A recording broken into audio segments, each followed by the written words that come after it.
ابھی زندہ ہے میری ماں، مجھے کچھ نہیں ہوگا، کیونکہ جب گھر سے نکلتا ہوں تو ماں کی دعا ساتھ ہوتی ہے۔ جب تک ماں زندہ ہو دعاؤں کا سلسلہ نہیں رکتا۔ اللہ پاک سب کی ماں کو سلامت رکھے۔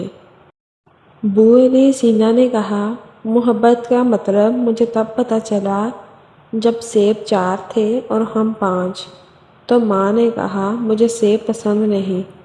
ماں کی ایک عادت اللہ سے بہت ملتی ہے، دونوں ہی معاف کر دیتے ہیں۔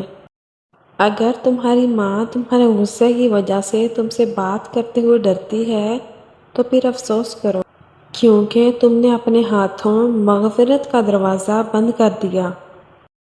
ماں نہ ہوگی تو وفا کون کرے گا؟ ممتا کا حق ادا کون کرے گا؟